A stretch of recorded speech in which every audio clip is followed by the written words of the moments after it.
Hey listeners, are you ready to uncover some extraordinary wonders? Disappearing Spoon is thrilled to partner with the amazing Curiosity Box.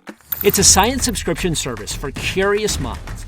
It's created by Vsauce, the internet's leading science education channel, with over 3 billion views. This season's box is packed with goodies that will fascinate and inspire you. Challenge yourself with a magnetic shadow alphabet puzzle. Piece it together to spell out the alphabet using only the letter shadows. Or discover the picture pot, where art and mathematics merge into a colorful, creative masterpiece. It is fun and educational. And the highlight, a sample of recreated Martian soil. Experience the thrill of holding the red planet right in your hands. Don't miss out on this unique adventure. Subscribe to Curiosity Box now and celebrate the incredible achievements of science. For 50% off, use the offer code SPOON at the-curiosity-box.pxf.io/disappearingspoon. That's offer code SPOON at the-curiosity-box.pxf.io/disappearingspoon for 50% off today. Unbox the mysteries of the universe with Curiosity Box. The geneticists were ready to give up. They were tramping through a forest near Austin, Texas. It was January 1932, the depths of the Great Depression. They were cold and exhausted. And with every passing step, they grew more and more convinced that their colleague, Herman Muller, had killed himself. It wasn't hard to imagine why. Muller's marriage had disintegrated. Local newspapers were denouncing him as a communist. Still, you never expect to find a suicide note. The whole department had been scouring Austin since yesterday, hoping against hope they weren't too late. The crazy thing was, his colleagues didn't even like Muller. Frankly, he was an asshole. But no one could deny he was a brilliant asshole. And the thought of a mind like his just disappearing from the world, it made them shiver. Finally, someone spotted something. A body. People started running, stumbling along, drawn by the shouts. Muller was lying beneath a tree. He'd clearly been outdoors all night. His face and suit were streaked with mud. But he was alive, if barely. When his colleagues lifted him, he protested with slurred words, the result of all the sleeping pills he'd swallowed. But they trudged him out and got him to the hospital just in time. Afterward, Muller tried to play the incident off like nothing had happened. He even insisted on teaching his classes the next day. He was always tough, and he promised to bounce back. But in truth, that night in the woods wasn't even the low point for Muller. In fact, it only kicked off 5 more years of serial crises. Muller would soon lose his wife and a Nobel Prize, and have scary run-ins with both Adolf Hitler and Joseph Stalin. And in retrospect, his personal suffering wasn't even the worst of it. Muller was one of the most important geneticists ever, but his paranoia and abrasive personality led to one of the all-time missed opportunities in science. Because if he hadn't been such an ass, then maybe, just maybe, we'd already have a cure for cancer.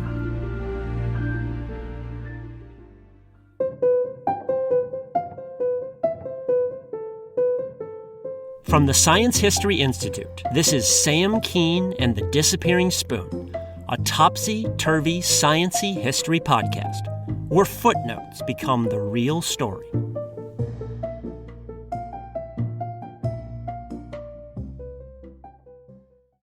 Herman Muller was born into a Jewish family in New York City in 1890. His father died of a stroke when the boy was 10. So Muller had to take odd jobs to support his mother and sister.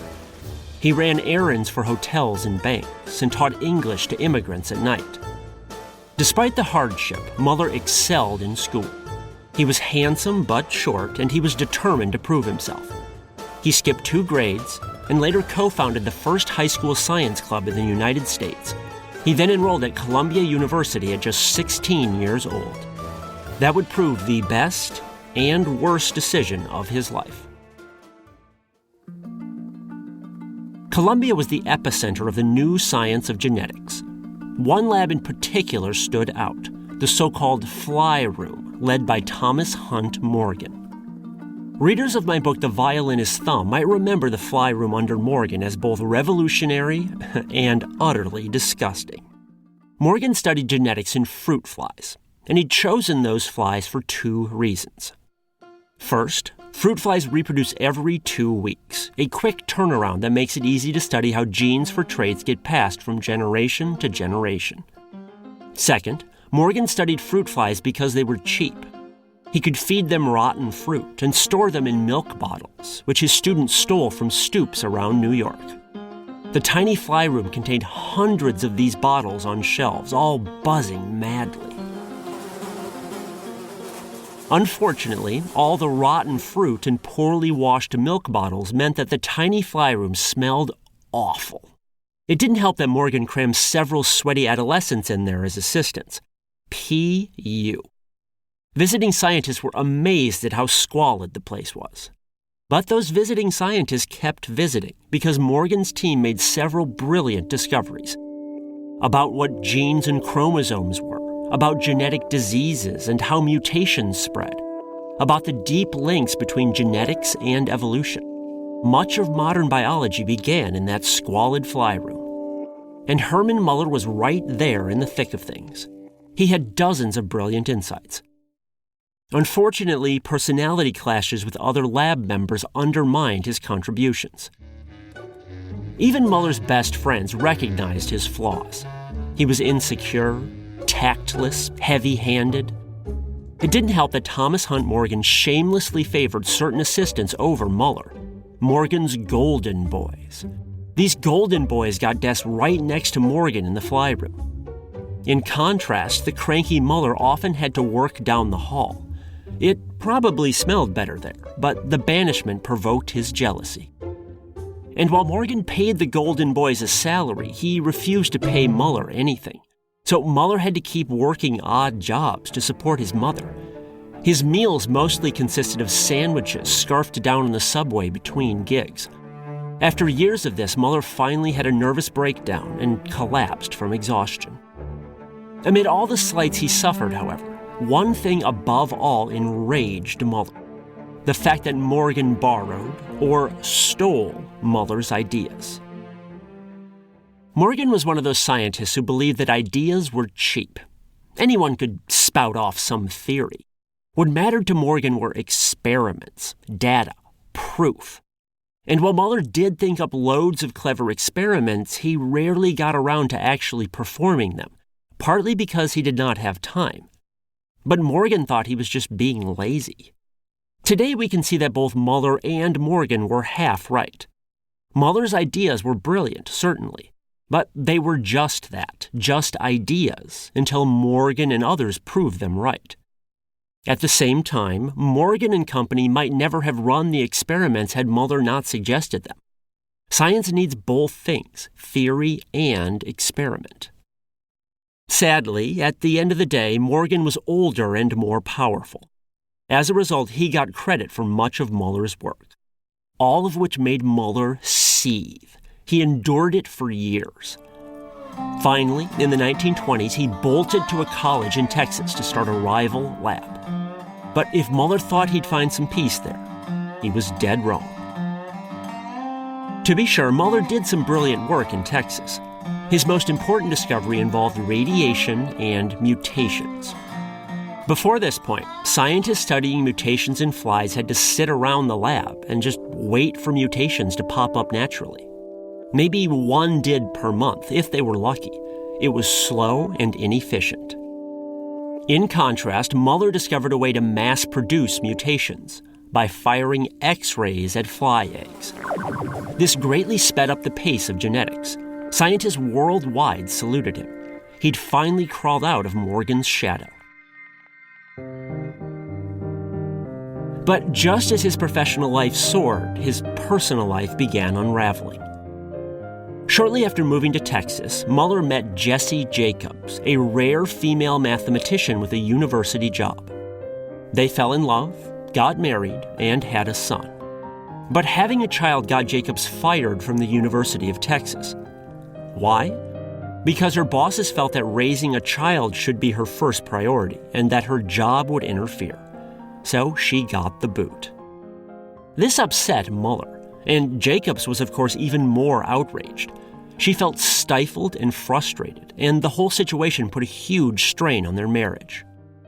This wasn't Mueller's only headache either. As a lifelong New Yorker, he felt bewildered in the Lone Star State. And Mueller's politics, which were avowedly socialist, clashed with sensibilities in Texas. Mueller was agitating for unions and equal pay for women and minorities. He also joined a communist front group, at which point the FBI began spying on him. Stories about the radical professor began appearing in newspapers. Mueller was also clashing with colleagues again. These colleagues were badgering him to help with their research, but rarely helped with his. He felt exploited, and he began brawling with them. To get any work done, he began spending nights at the lab, which of course angered his wife, who was stuck alone with their child, and this all led to more fights.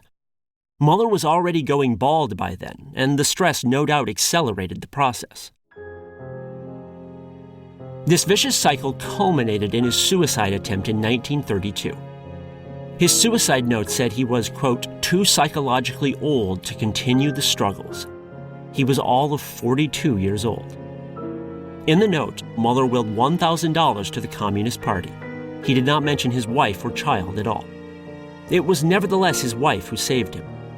The day Mueller wandered into the woods and swallowed the sleeping pills, his wife called the genetics department, frantic, and told them that he was missing. That's when they searched his office and found the note and began looking for him. Without her, they would not have arrived in time.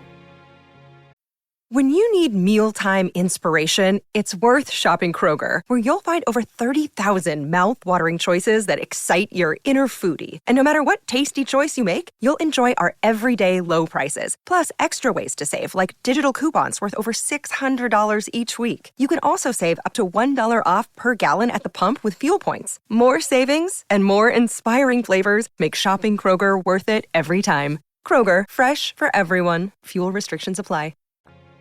After recovering from his suicide attempt, Mueller was burned out and humiliated. He wanted to flee Texas. So in 1932, he accepted a fellowship at a research institute in Germany. It seemed like a fresh start. Unfortunately, he had horrendous timing. Mueller arrived in Germany just months before Adolf Hitler seized power. Hitler hated communists, and word got around that Mueller was one. And a Jew to boot. Inevitably, in 1933, an anti-communist riot broke out one day. Books were burned. Nazi thugs smashed the windows at Mueller's institute and spray-painted it with graffiti. Mueller escaped unharmed, but feared he would not be so lucky next time.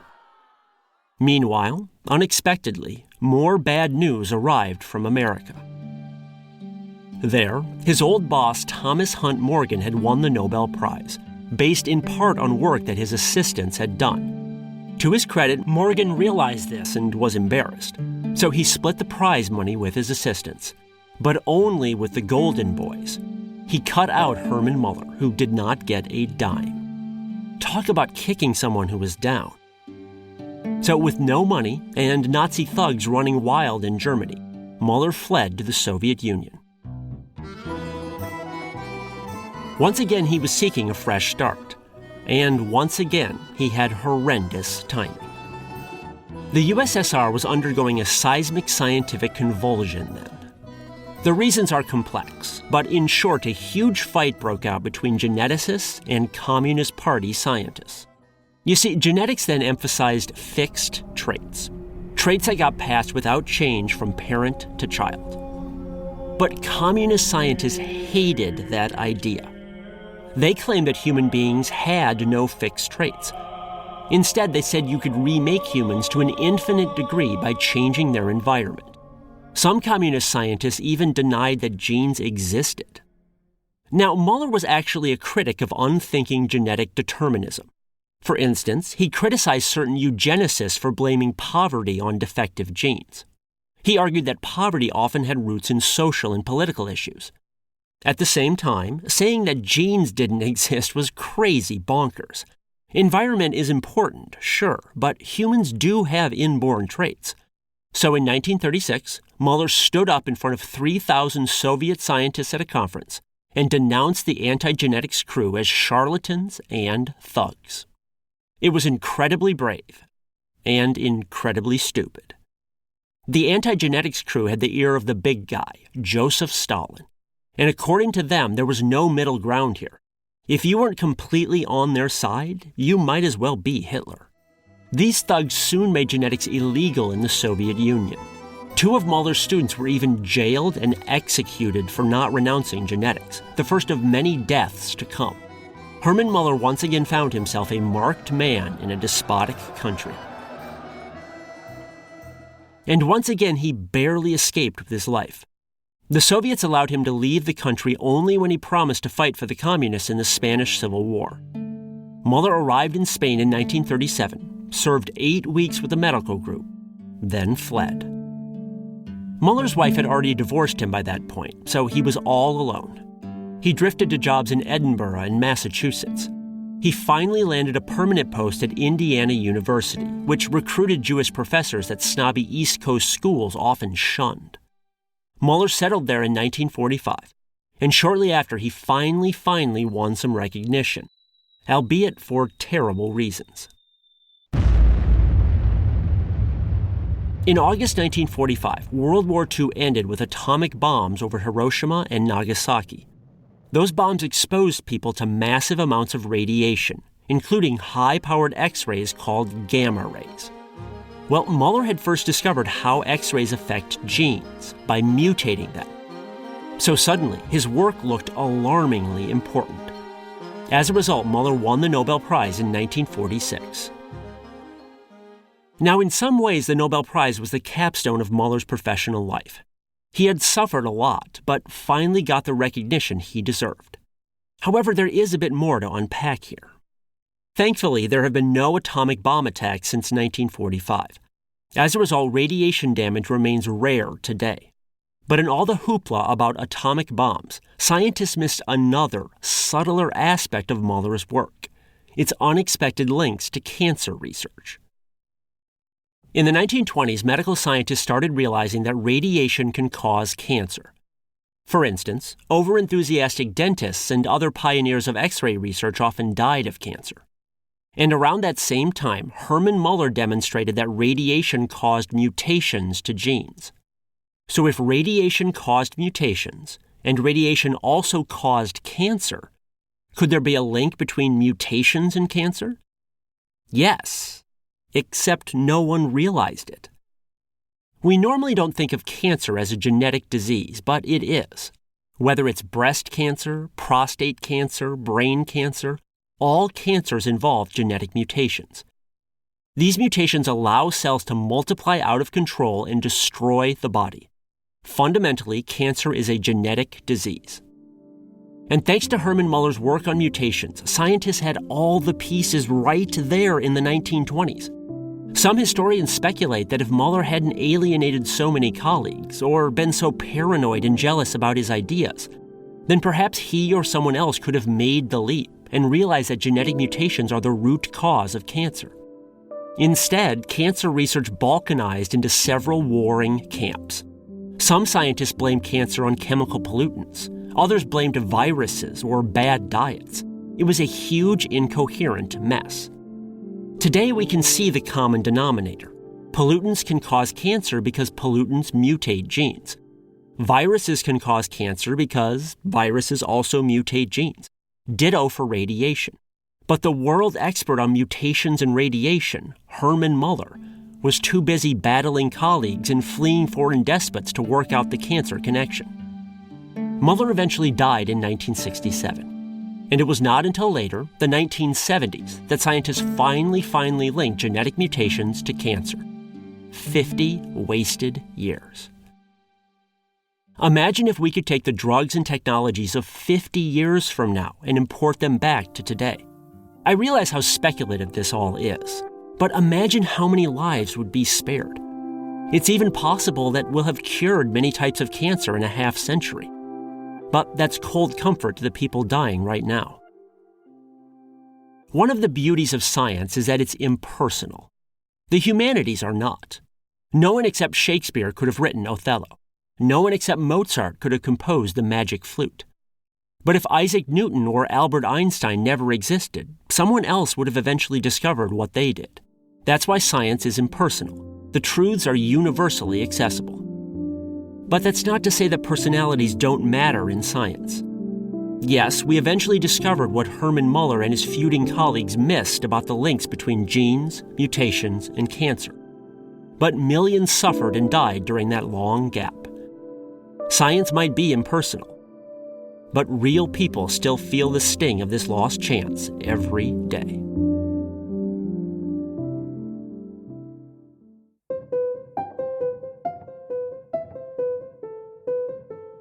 This is the Disappearing Spoon podcast, brought to you by the Science History Institute. Find out more about their library, museum, and multimedia magazine at sciencehistory.org. Make sure you check out the Science History Institute's other awesome podcast, Distillations.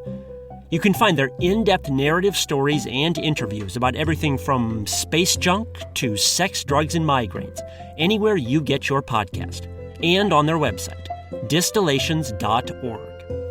You can find more incredible stories from my books at samkeen.com. You can also book me as a speaker at your school or event. If you like this podcast, please support it at patreon.com/disappearingspoon. It costs as little as 7 cents per day. You can also get bonus episodes and signed books. Please spread the word to others as well, and subscribe in iTunes, Stitcher, or other places. This episode was written by me, Sam Keen. It was mixed by Jonathan Pfeffer and produced by Mariel Carr and Rigoberto Hernandez. Thanks for listening.